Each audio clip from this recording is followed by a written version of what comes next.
Everybody, so today we have here a desktop in here for repair. Desktop here that it has, I believe it's a 7700, has a stock cooler on it. It's really dirty. EVGA power supply, 500 watt, and it's in here because the motherboard and the CPU are bad. Luckily, the graphics card is okay. This is a 970 because the client bought a desktop that's used and it wasn't working when he bought it. So he's in it for repair, and now we're going to go ahead and fix the problem that shouldn't have happened, or maybe just bought new parts, or just going to replace the parts in there that he could have bought in the first place, and or maybe just asked us to help build a computer in the first place. We do that as well. If you're interested, we do lots of desktop builds. We'll do the best we can for graphics cards, but it's really difficult to find graphics cards right now. So we'll at least try to get you guys up and running. Definitely give suggestions. Definitely, if you're interested, we have all of our contact information linked in the description below. I just want to do a quick little breakdown about buying used parts and what to really look for and what you should be buying if you're going to do that.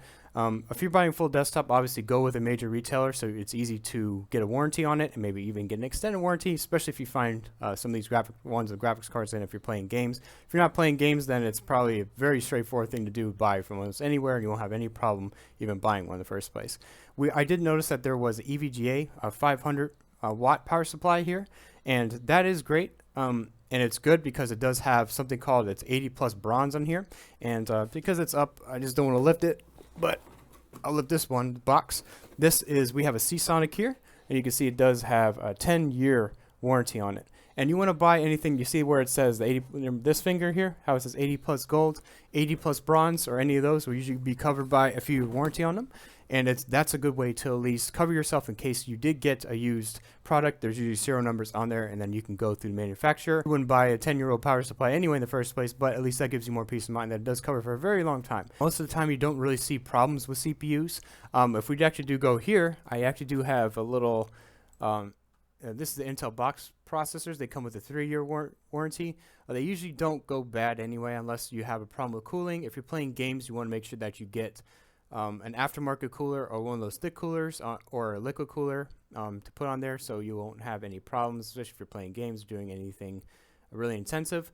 If you have one of the stock coolers, just be careful if you're going to play games because it can definitely get warm in there, and if you're playing a lot, you might have thermal problems. The boards, I would try to get the best one you possibly can. Obviously, since it's used, it's always hard to really get the super high-end ones. If you're buying ones that came in a pre-built, they usually don't have the latest Z or X boards, which are the most highest end ones to get. The main difference is obviously you want to buy for what you need. If you just want to play games, you have one graphics card, then you could buy one that has one port, one PCIe port, and this is where the PCI ports are right there, right next to that battery, and it'll plug in, and you can just use it if you're just playing games and you don't do anything else. If you have other stuff where if you have, like, you want a graphics card and then you also want to put in like a capture card, like I have over here, and I don't know if I can really show you. I'll just bring it over. This is my little setup. I have a little 1660 Super. I have an Elgato capture card in the middle there, and we have even an aftermarket cooler. So we want to do that as well. We want to make sure that we keep our cool. Even though we're not playing games, we're still doing intensive stuff, and there's work all the time. And look, it's pretty cool.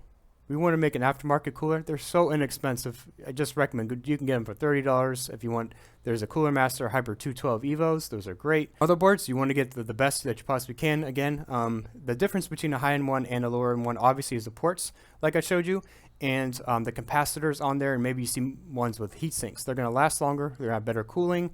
But mainly just focus on what you need, especially if you're buying used. You probably don't care as much, obviously, for the high end as much because you're not buying the latest and greatest. The CPUs really depends. This one has a 7700. Windows 11 requirement does require at least the 8th gen or higher. So the 7700 is 7th gen, so it won't natively be able to upgrade to Windows 11. We're not going to workarounds or anything like that. Just if you're going to hit that button, you're going to hit check for updates. It's not going to allow you to do it because you're not going to meet the requirement. Obviously, some are going to have TPM 2.0 requirements as well, and that's maybe something else you want to look for. Piece that 16-year board for the TPM requirement. The upgrade path on the motherboard is very, very limited. Usually, there's about 1 or 2 generations max of a CPU and a motherboard compatibility on at least some of the Intel ones. On the AMD ones, for the most recent ones that came out, they've gone back a few years, a little bit more than Intel has. and you can go compatibility sometimes with BIOS updates and things like that. It's a little bit more confusing, but if you understand BIOS updates and how to do it, then you can upgrade quite well. Last thing obviously is graphics cards, and this one is at 970 Strix, and this is the Asus one. It's a very nice card. It was very nice even back in the day. A very high to mid to high range card at the time, still very popular. Fortunately, this one still works. What you want to do if you're gonna buy used, we don't really recommend it because of obviously the shortage that's going on. A lot of people are playing a lot of games, and especially the miners out there for the cryptocurrency, and they use these a lot. If you're gonna play games, you're gonna need something that has a graphics card in it. I would try to recommend at least going through an authorized seller, like this one. Let me just show you what I'm talking about. If you want your best chance of buying like maybe the best quality graphics card, or at least one with a warranty, there's a place you can go. This is for example just like MSI. They have authorized resellers on certain websites that you can go to, or try to buy from the manufacturer's website if they have a manufacturer store itself. That's the best way to at least know you're not buying it from a third party. Some of these websites obviously do have a third party marketplace, and just be careful always on there. And just try to always buy, especially graphics cards, something that you can get a warranty for. You don't want a thing be dead on arrival. There's lots of websites that are saying that they do have certain graphics cards, especially high-end ones, and who knows if they do, or if they rebrand them. Just be really careful out there. So I don't really recommend doing that. If you're buying a recent one, they've probably been mined on. If you're buying a recent one, it's probably either been scalped or mined on. If it's really new, if it just came out, then it's probably been scalped, and that's why you're paying a fortune for it. So we don't have to go over prices, but that's it. The only thing I would recommend really going for, if you're going to buy used, or if you're going to buy any ones in general and you want something to last longest, but especially used, is the one that has the best cooler on it. So there are the highest end cards you can see, like FTW, EVGAs, Ultra Gaming. They have the best type of cooling solutions. The Strix, Asus, and the Gaming X Trios from Gaming Z Trios from MSI. They have the thickest cooler, and they have the best warranties on them, and they have the best heat sinks and the best capacitors and the best heat transfer. Really I just want to talk about that because it's not really fair for someone to buy a machine that doesn't work, and then for them to have to get fixed and paid more money. It kind of defeats the whole purpose in the first place. So that's really all for today.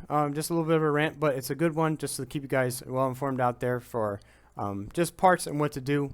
The best way, again, just try to get ones with the best warranty on there, and just be safe out there. Be really careful. I do know this is a bad time to be trying to get any type of gaming machine or graphics card. It's really horrible, and it's very difficult to get one. But just be careful. Try to buy from authorized sellers. Try to do the best you really can on it, especially if you need it. I can't imagine if you do need it, or if your graphics card died today, what to do. But that's just FYI. I hope you guys enjoyed watching this video. If you did, please leave a like. Really does help us a lot. Please subscribe for more content. And we hope to see you guys in the next videos.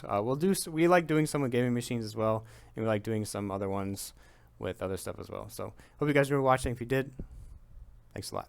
See you next one. Bye.